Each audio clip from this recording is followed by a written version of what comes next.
Mes chers amis francophones, bonjour, vous êtes sur la chaîne de la Russe de Faka, je m'appelle Mina et normalement sur ma chaîne je parle plutôt par rapport de russe et la vie de russe, mais aujourd'hui je vais parler de France et comment je cherchais et enfin trouver le travail en France et peut-être même je peux vous donner quelques conseils. Donc si ça vous intéresse, restez avec moi, je continue.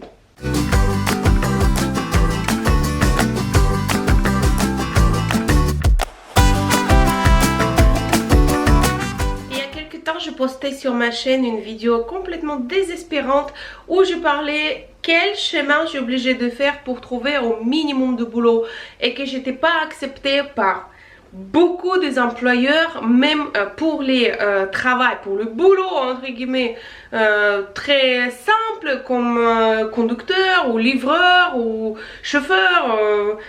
Je n'ai juste pas essayé la femme de ménage parce que je sais pas déjà faire le ménage dans ma maison, donc je préfère de ne pas faire la même cauchemar chez quelqu'un. Du coup j'ai essayé plein de choses et je me suis retrouvée dans un truc complètement pas rassemble à ce que je cherchais à la base. C'est un tout petit peu étonnant, mais effectivement aujourd'hui le poste que je tiens c'est hôtesse. Et non, pas hôtesse de l'air, hôtesse bien sur le terre. Hôtesse d'accueil, hôtesse pour tous les événements, parce que à Cannes et environ nous avons beaucoup des événements qui se passent pendant les congrès ou juste les soirées privées, etc. Et donc je suis hôtesse à l'accueil. C'est une profession, si on peut appeler ça comme ça, qui me permettent de gagner un peu de cash assez rapidement et facilement. Ça se fait à peu près 10 € l'heure. Donc, et étonnamment, je suis assez demandée malgré tous mes complexes. Je pense que je suis trop grosse, trop vieille, trop moche, trop pas compétente, etc. Avec tous mes complexes, finalement, je suis assez demandée. Je suis présente dans beaucoup des événements. En ce moment, par exemple, je travaille sur le Stade de Nice pour le Coupe du Monde féminin, pour le Qatar Airways. Et je me sens beaucoup mieux aujourd'hui et ma dépression que je peux pas trouver le travail en France est partie. Donc aujourd'hui je vous raconte un tout petit peu mon chemin et je vous dis à quoi il faut faire attention aujourd'hui quand on a vraiment envie de travailler.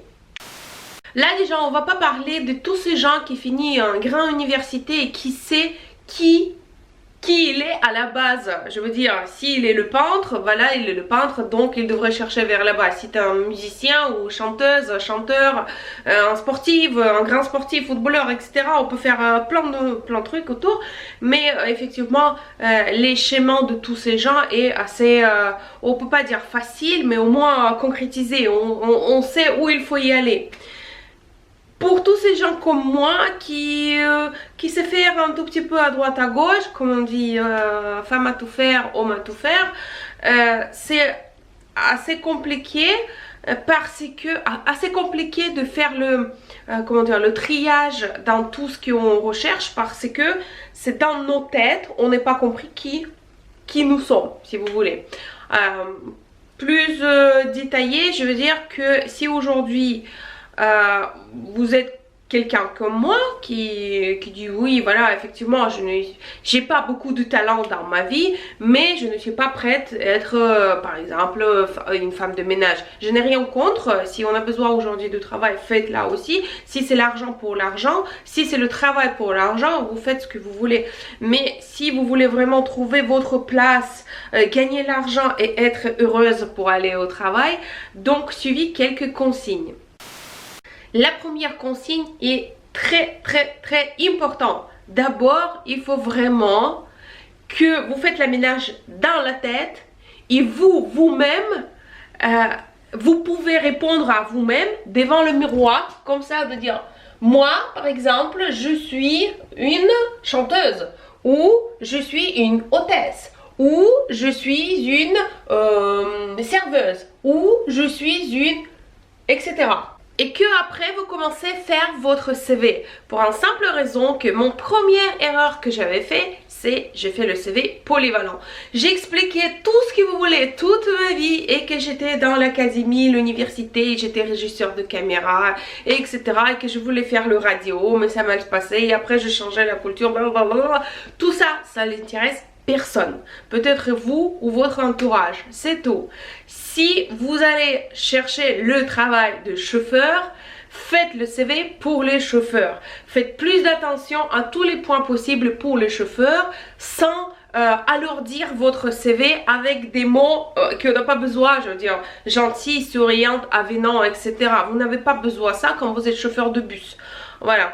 Et un exemple très simple, j'ai vu, ça fait pas très longtemps, dans une des forums russes, donc un monsieur, un homme qui cherchait le travail de conducteur privé. Donc il a dit oui, je peux vous récupérer de... Donc je cherche le travail, il a écrit comme quoi je peux vous récupérer de aéroport pour 50 €, pour ça 20 €, pour conduire à Monaco 60 €. Et en bas c'est marqué je parle français, anglais, espagnol, italien, je suis bien souriant, etc. Et tout. Il écrivait tout ce que vous voulez, mais même pas un mot est-ce qu'il sait conduire. Vous comprenez ce que je veux dire? C'est-à-dire, si vous cherchez le travail de chauffeur, au lieu de écrire je suis beau, maigre, sportive, je sais parler en français, en anglais et même en toulouloukou, vaut mieux écrire je sais comment tourner à gauche sans éviter un accident, je sais comment tourner à droite, etc. Écrivez plutôt ça. Voilà. Après, j'ai vu comment les employeurs gèrent les CV. Ils impriment ça, des CV, parce que nous sommes nombreux aujourd'hui qui cherchent le travail. Donc il y a ça. Aujourd'hui, c'est l'employeur qui est roi de marché. Du coup, il regarde ce CV. Là, les premières 3 ou 4 mots, faites-le en gras qui vous êtes exactement. Moi, j'ai fait une erreur. J'écrivais je parle en russe. Ça, on revient sur ça. Voilà. Écrivez bien en haut si vous êtes le chauffeur. Chauffeur très expérimenté. Voilà, parce qu'ils font comme ça avec les C. Ting, ting, ting, ting. Basta. Si vous êtes infirmière, par exemple, marquez en haut, je fais les piqûres sans douleur. Voilà, commencez par ça en première. Et faites pas comme moi, polyvalente, avenante, souriante, marchande, méchante, exagérante. Voilà. Donc, il faut vraiment que vous sachiez qui vous êtes. Ça, c'est mon première consigne pour le CV. Deuxième consigne, assez important, j'ai remarqué une petite chose. Donc, une fois quand je changeais mon CV, etc., que j'ai compris que je ne suis pas polyvalente, mais je suis quelqu'un, donc je peux être à l'accueil, je n'ai pas pensé d'être hôtesse à l'accueil parce que je ne savais pas que ça existe, la profession comme ça. Du coup, je cherchais à l'hôtel. Et je pensais, très bien, je parle anglais, français et russe, ou laisse tomber, cette russe là je mets partout. Parce que chaque fois quand les gens me croisent, quand on parle dans la discussion, on dit ah t'es russe, ah c'est cool parce que tout le monde a besoin de russe parce qu'il y a beaucoup de russes. Et il y a beaucoup de russes mais tellement beaucoup que maintenant on n'a plus besoin de quelqu'un qui parle en russe. Voilà, donc ce n'est plus mon qualité. Russe, très bien, anglais, plutôt anglais, il faut plutôt parler anglais. Moi ça fait 6 mois que je suis hôtesse d'accueil, je parle en anglais de toutes les langues. Je vais vous expliquer ce que c'est quand en anglais et japonais qui parle en anglais, chinois qui parle en anglais, norvégien qui parle en anglais, anglais qui parle en anglais, et c'est complètement différent, vous voyez ce que je veux dire. Donc en anglais oui, j'ai eu beaucoup de gens. En russe 4 personnes peut-être, et bien évidemment ils ont parlé en anglais aussi, donc peut-être si je n'ai pas parlé en russe, ça n'a pas changé grand chose. Donc une fois votre CV met en norme, en belle position, vous avez tout écrit qui vous êtes en haut, commencez à chercher le travail par tous les moyens possibles. Il y a plein de sites web, notamment le Pôle emploi. Sauf que sur le Pôle emploi, voilà c'est mon conseil numéro 2, il ne faut pas juste envoyer avec le bouton. Oui, effectivement c'est très simple. Il y a par exemple, allez on prend aujourd'hui chauffeur, ok on parle de chauffeur aujourd'hui, de conducteur chauffeur. il y a effectivement 138 par exemple nouveaux postes à pouvoir de chauffeur. Donc vous faites appuyer, appuyer, appuyer, envoyer, envoyer, envoyer votre CV. Et vous avez essayé un jour, regardez qu'est-ce que ça donne. En fait, l'employeur il reçoit donc le mail avec le thème, donc dans l'objet votre offre numéro X 1, 2, 3, 4, 10, 11, 13, 14, 15, là, donc il y a juste les chiffres, peut-être intéresser quelqu'un. Et quand tu ouvres, si c'est pas toi qui personnalisais ce mail, c'est assez sec. C'est assez sec, ça donne pas envie de travailler avec ça, ça donne pas envie d'appeler, ça donne pas envie de lire ça. Et ils sont tous pareils, ils sont tous secs. Voilà, c'est un très bon mot pour cela, ils sont secs. Vous comprenez ce que je veux dire? C'est... Voilà, ça donne pas envie. Et là, bam, tu reçois un rose ou bleu ou rouge, je sais pas. Quelque chose, en plus avec les 3 mots que je vais vous expliquer qui vous mettent votre valeur tout en haut. Ah oui, ça donne envie. Ça donne envie de parler avec ce personnage, avec l'énergie positive si vous voulez. Ok? Donc, conseil numéro 2, personnalisez votre CV et n'envoyez pas n'importe comment. Regardez bien qu'est-ce que l'employeur il cherche et appuyez sur ça. Si par exemple il cherche hôtesse, avenante, souriante, biparlante par exemple, voilà.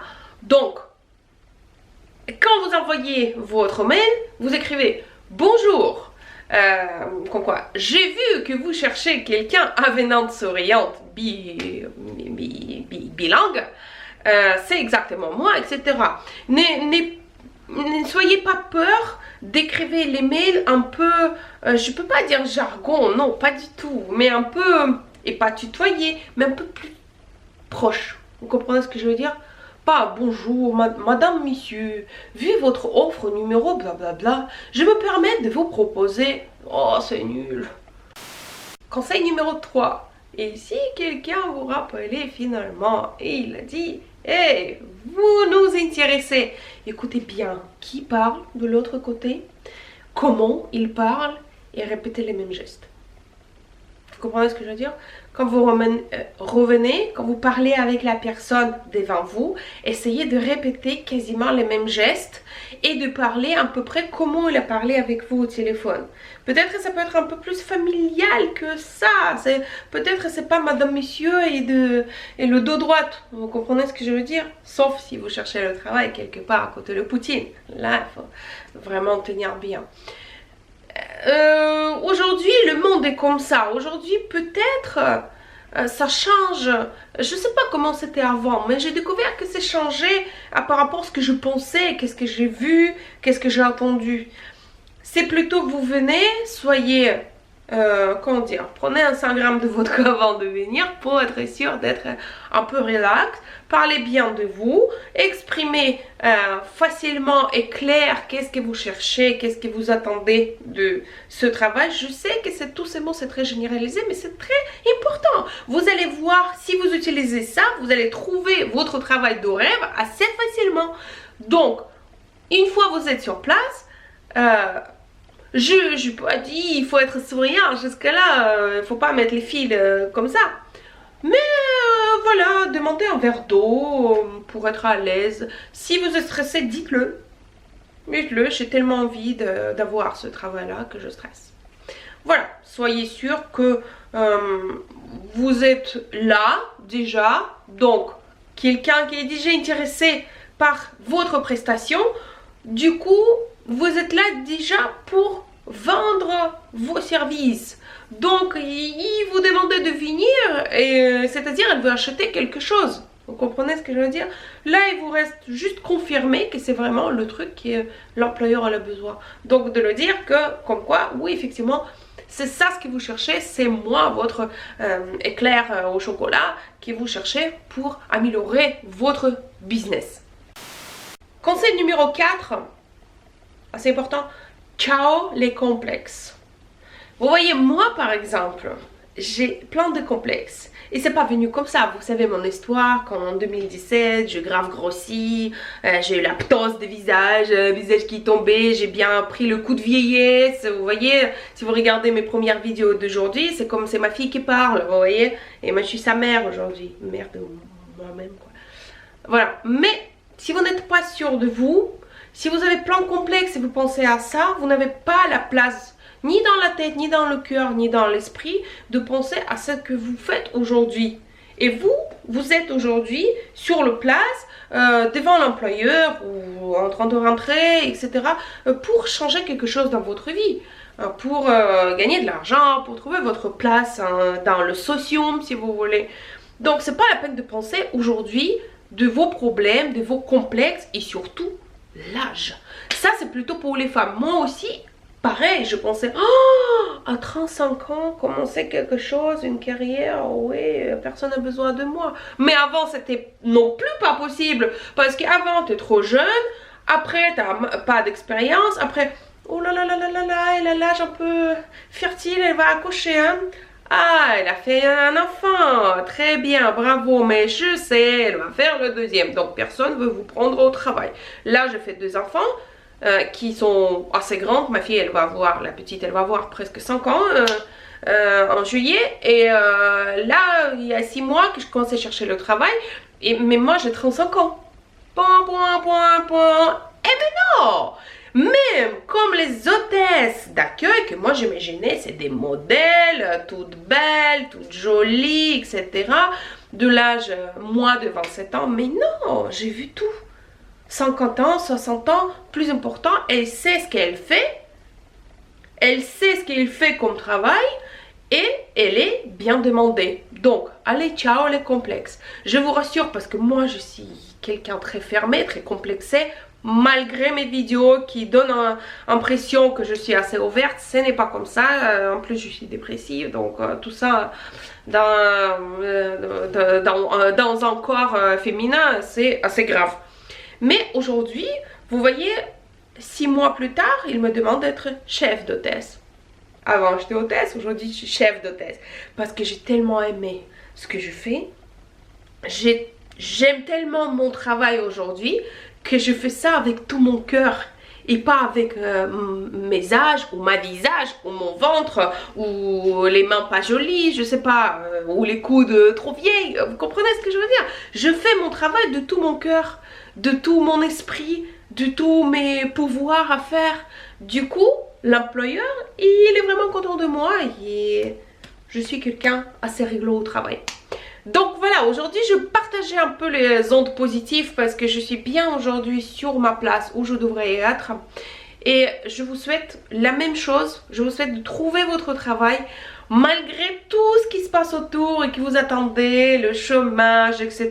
et tout ça, c'est une autre histoire. Parce que moi, quand j'étais en Pôle emploi, j'ai compris qu'il y a plus de gens qui sont venus là-bas pour collecter les heures de travail pour donc ne pas travailler après et recevoir son chômage. Pas très bon chemin, je vous rassure.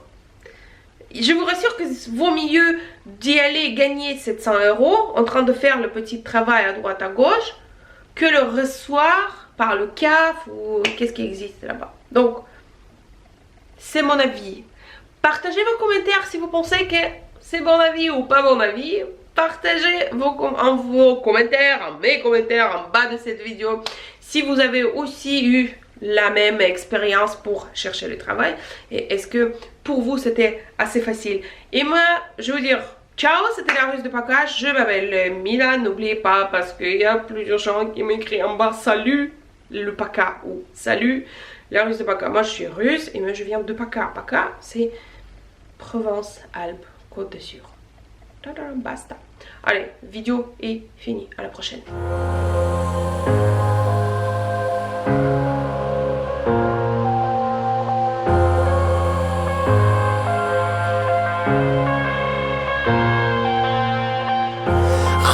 To the bottom of the bottle, I've been drowning, I've been floating away.